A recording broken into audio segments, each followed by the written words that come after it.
Breaking news mga kababayan. Naku po, totoo kaya ito? Kung totoo ito mga kababayan, talagang magagalit ang taong bayan dito.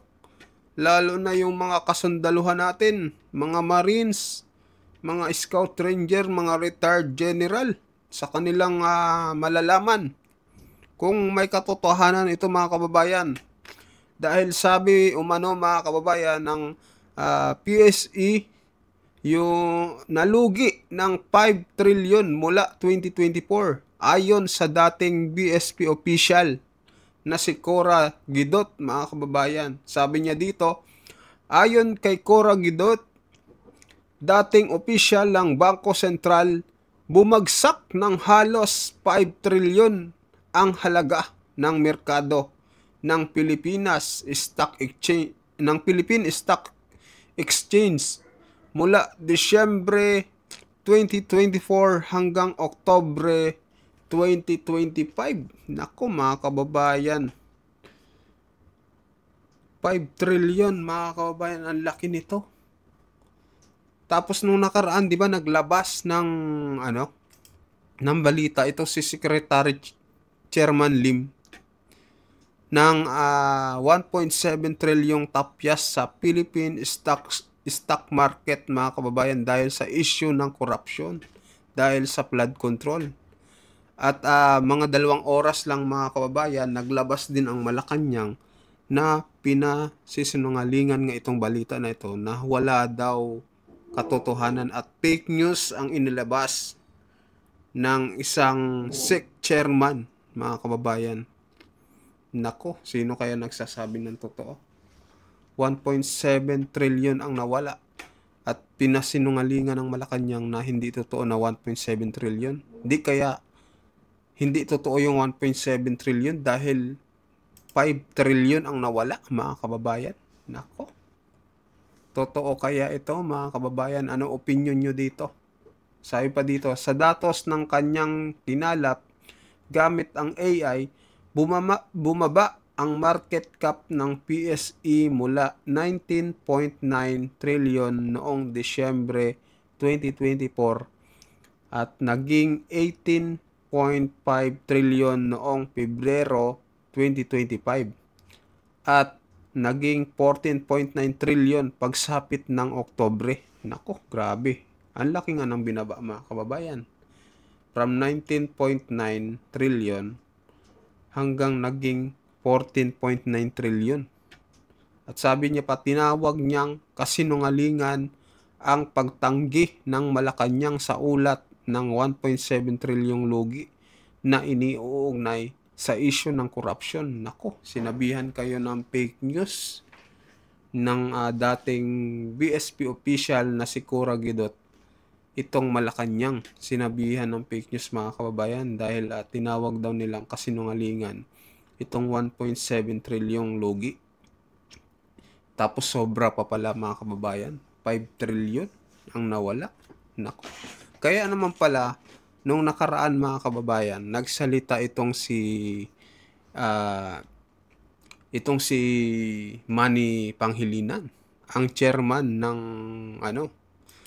ito tingnan natin ha. Wait lang, pakita ko sa inyo. Manny Panghilinan. Ang balita ngayon.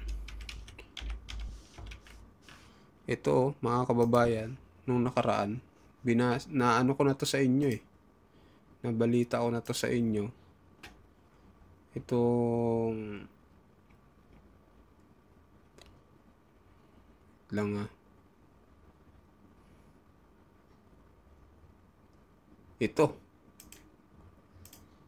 Ito mga kababayan, ayan oh. Ayan. CMBP, may babala sa Administrasyong Marcos Jr.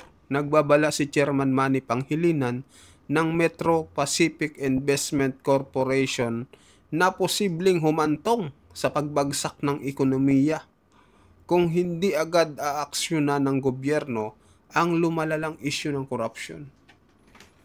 So, ibig sabihin mga kababayan, bakit totoo nga ito?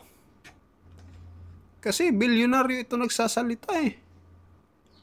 Bilyonaryo itong si Manny Panghilinan mga kababayan, hindi basta-bastang tao ito. itong kanyang isiniwalat. Talagang nakakagalit ito mga kababayan kung may katotohanan ito. No? Talagang lalong magagalit ang mga Pilipino dahil sa ganitong balita. Ayan, no, sabi dito, nagbabala si Manuel B. Panghilinan, chairman ng Metro Pacific Investment Corporation, na posibleng humantong sa pagbaba ng credit rating, paghina ng ekonomiya, at pagkawala ng tiwala ng mga mamumuhunan kung hindi agad aaksyonan ng gobyerno ang lumalalang isyu ng korupsyon.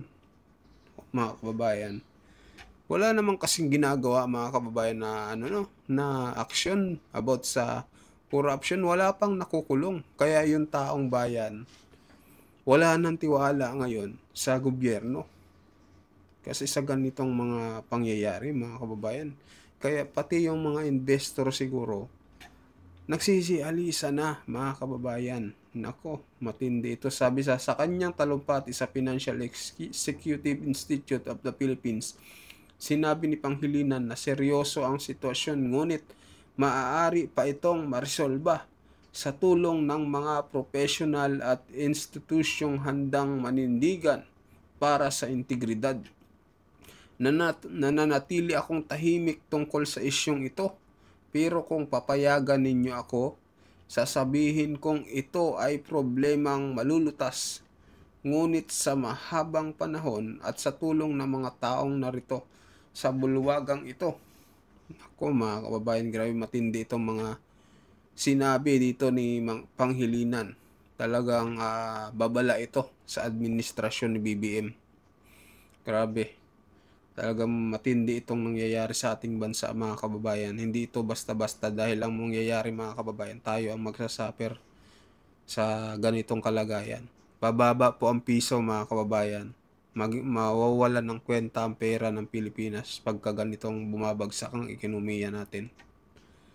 Ito, panoorin nyo din mga kababayan. Isang ito.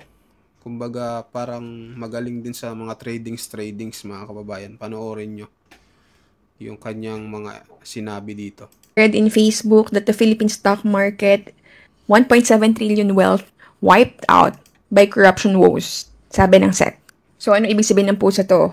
Sabi ng Security and Exchange Commission, investors in the Philippine stock market collectively lost 1.7 trillion pesos in value over the past 3 weeks. 3 weeks ago lang. So, itong number na to, it represents how much total market capitalization, kumbaga combined value ng lahat ng mga listed companies, bumagsak. And ang reason na cited ng SEC is because of the corruption.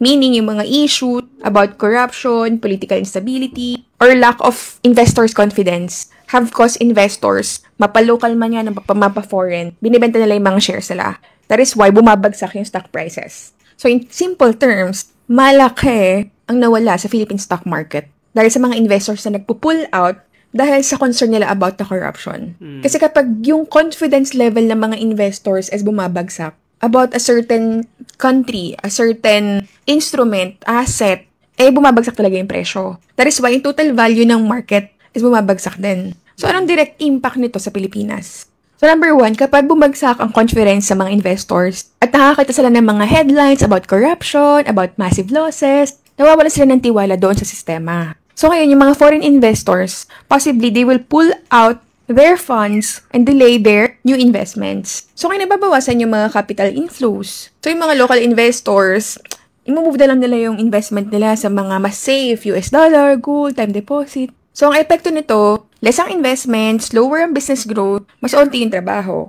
Pangalawang epekto nito is babagsak ang value ng peso.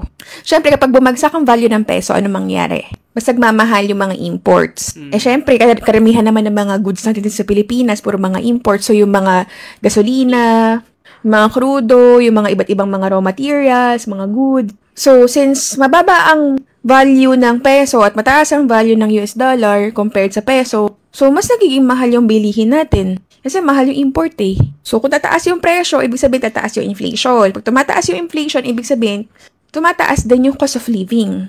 So, kawawa na naman mga Pilipino dito. Naku, Number grabe, 3, no? syempre yung mga negosyo, mas nahihirapan silang mag-raise ng funds. Kasi guys, sa stock market, yung mga kumpanya dyan sila nakakapag-raise ng capital para sa mga business expansion nila. So ngayon, if the market crashes, yung mga negosyo ay mahihirapan sila at mas magiging mahal para sa kanila na mag-raise ng funds through stock offerings. So yung mga ibang kumpanya, ang gagawin na lang nila, magka-cut cost na lang sila or mag-delay sila ng mga projects or worse, baka magtanggal pa sila ng mga empleyado.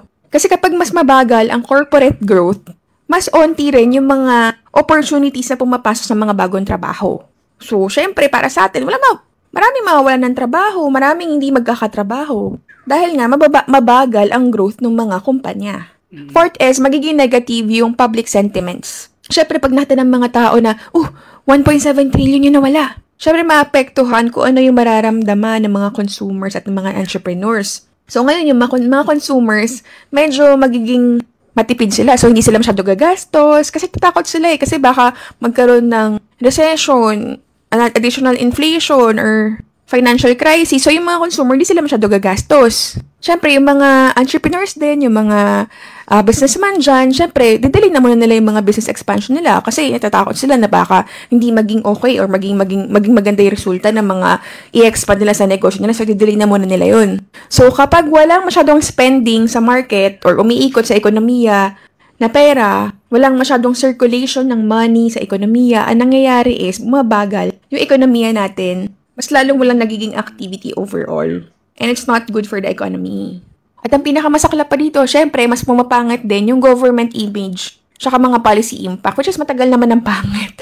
Pero mas lumalala. Syempre, globally, nakikita yan ng mga ibang investors na gusto mag-induce ng capital sa Pilipinas, na nakikita nila ng magandang opportunity na mag-invest dito. So, hindi na lang nila gagawin yun kasi, dahil palang corruption dyan. Syempre, nakikita ng mga investors or ng mga ibang bansa na, ang weak nung nila, governance and accountability, which is nakaka-apekto rin talaga dun sa credit rating natin. Tsaka dun sa cost of government borrowing natin. So ngayon, paano pa magkakaroon ng mga future reforms? Kasi syempre, kung mas mahal na yung pag-utang sa ibang bansa, mas onti yung pera for public projects. Para lang yan sa bangko, kung mag-a-apply ka ng loan, hindi ka pautangin ng bangko pag nakita nila na, pangit ng credit rating nito.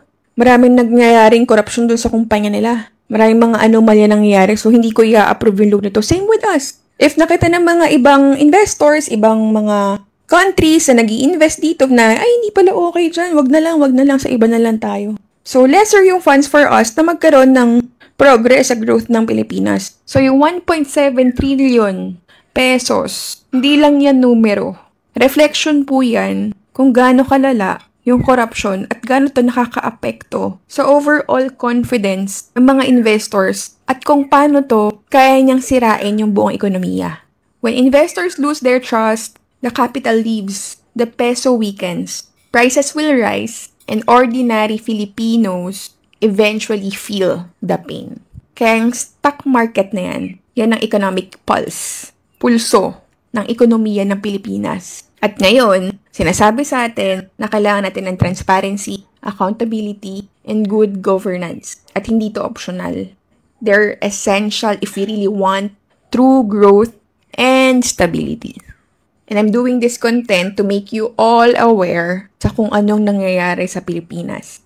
Kailangan natin maging aware. Kailangan natin magalit sa nangyayari. Kasi sa atin ang epekto nito. Tayo ang kawawa dito. Ito, I just read. So, ayun mga kababayan. Grabe, no? Grabe yung isiniwalat niya nito. Talagang nakakagalit ito mga kababayan. Kung totoo man ito, no?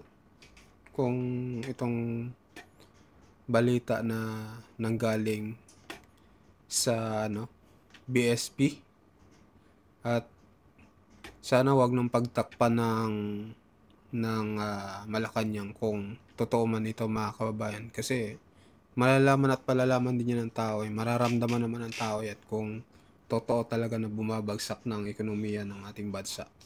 Tayo rin ang makakaalam niyan, dahil katulad nga ng flood control mga kababayan, nalaman natin na may anomalya dahil nga bumaha.